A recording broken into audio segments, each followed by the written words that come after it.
Importante a gente da sua vida, você não consegue controlar a situação, chega a ponto de você não ter controle, então é importante ficar atento a esses sinais, esses sintomas. Agora, Nicole, é importante a gente diferenciar, né? Porque a gente, no caso da sua mãe e da sua avó, não chegou a esse ponto, não, né? Que a gente estava aqui falando.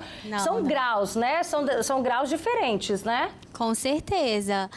Chega um determinado momento que minha mãe chega, organiza essas coisas que ela acumula muito e dá uma limpeza, acaba tirando algumas coisas.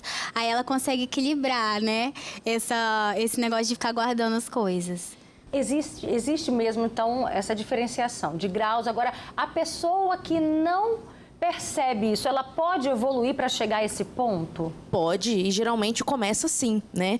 Começa de uma maneira mais leve mesmo. Até que isso vai piorando, se a pessoa não perceber, se a pessoa não se cuidar, até mesmo em alguns momentos procurar um profissional de fato, isso pode chegar a esse ponto. Por isso que é muito importante a família prestar atenção a esses sintomas, né? Ok, peraí, isso está atrapalhando a convivência dessa pessoa com outras pessoas, isso está atrapalhando o cotidiano, essa pessoa gasta tempo, começou a não ser saudável? Se a resposta é sim, então é importante procurar um atendimento o quanto antes, procurar profissionais, psiquiatras, psicólogos, para a gente não deixar evoluir a esse ponto que estamos vendo. Nicole, quando você fala com sua mãe sobre esse assunto, com a sua avó, elas aceitam? Elas se identificam acumuladoras? Não, elas não se identificam, não. Elas só acham, assim, que é uma coisa que elas vão usar depois de um tempo, né? No caso da minha mãe, as sacolas retornáveis. Ela acha que vai precisar daquilo, né? Futuramente. E o negócio de presente, de embrulhar presente também. Ela sempre vê que ela vai poder utilizar aquilo algum dia. E que nem sempre utiliza. Eu estava lendo sobre isso, as pessoas acham que um dia, deixa aqui guardar que um dia eu vou precisar.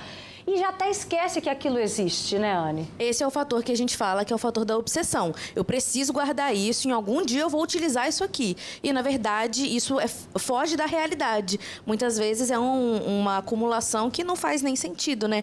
De roupas, muita gente tem a questão de acumular roupas também, acumular diversos itens aí, e não significa colecionar. Lembrando essa diferença. Colecionar é uma coisa. Você tem uma coleção, você gosta de comprar, você gosta de ganhar, coisas do tipo. Outra coisa é quando a gente passa para esse ponto da obsessão. Eu acho que eu vou precisar e eu não vou precisar, eu não vou utilizar isso, e eu também tenho uma dificuldade de controlar. Até que ponto eu não consigo recusar. Por exemplo, quando alguém me dá, eu não consigo recusar. Não, obrigado, eu já tenho muito. Eu não consigo, tem essa dificuldade.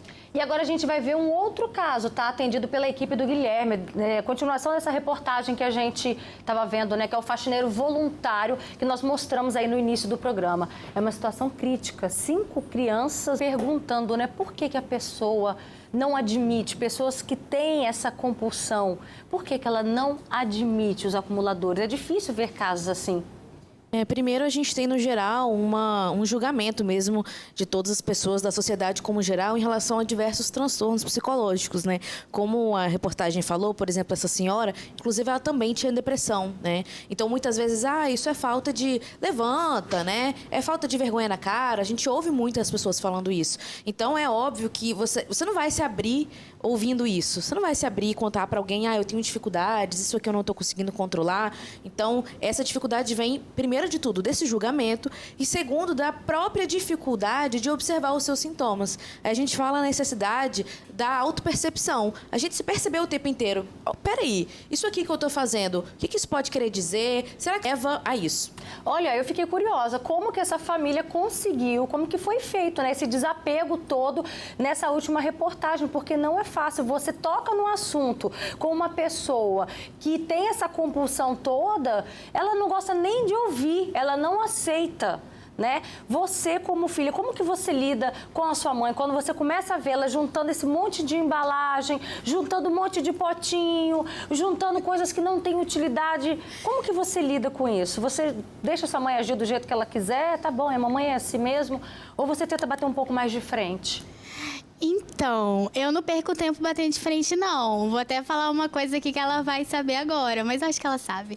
Só que quando ela sai, aí eu dou uma geral lá na casa dela e jogo um monte de coisa no lixo. O que, por exemplo, que você já jogou fora? Não sei, é tanta coisa. Mas é só coisa que ela não precisa. Eu já vi gente que guarda até embalagem de bombom, que come o bombom e guarda a embalagem, desamassa e guarda dobradinha. Ah, não, isso aí ela não fez, não. Não chegou a esse ponto, não, né? Não. Agora, você jogou fora.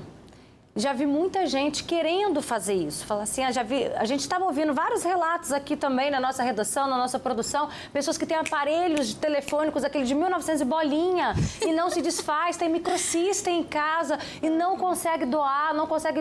Acho que nem tem mais utilidade nem para doação, né?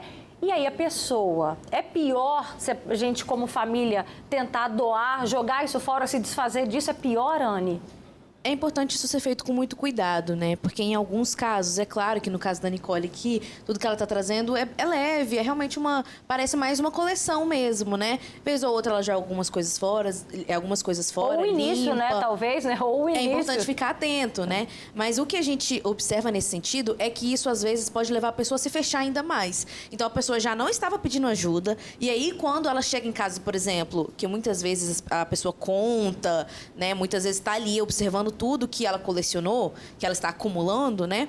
E aí, quando ela observa que tá faltando algo e descobre, por exemplo, que foi um filho, um sobrinho, um marido, quem seja, muitas vezes essa pessoa se fecha ainda mais. Então, não é o ideal a gente fazer isso, porque a gente precisa conscientizar essa pessoa e não fazer ela se fechar mais. E como que a família conscientiza? O ideal porque só de ouvir, eles não querem ouvir? O importante é conversar com calma, levar a um profissional. Às vezes, levar um profissional não com essa demanda. Traz como uma outra demanda. Olha, vamos, vai ser bom pra você, eu vou também, né? Eu vou com você, eu também estou indo, por exemplo, num psicólogo, também estou fazendo terapia, também estou indo num psiquiatra. Não necessariamente falar. Chama ela pra assistir o Fala Espírito Santo. Chama pra assistir essa reportagem, manda essa reportagem pra pessoa, assim como outras, né, que a gente vê por aí. Leva essa pessoa a um profissional e vai aos pouquinhos, com paciência, com calma, ajudando essa pessoa. Ah, isso aqui não é legal, que tal se a gente se desfizer disso aqui, né? Mas auxiliando dessa forma. Forçado, é muito comum a pessoa se fechar ainda mais e aí que muitas vezes para de falar com algum familiar, não pede ajuda de jeito nenhum. Temos que tomar esse cuidado. Já vi gente chorando ao ouvir conselhos da família. Eu não sou assim, já vi gente chorando, tá? Olha só, o caso aqui do Felipe Paula Neves. Sou nova, tenho 30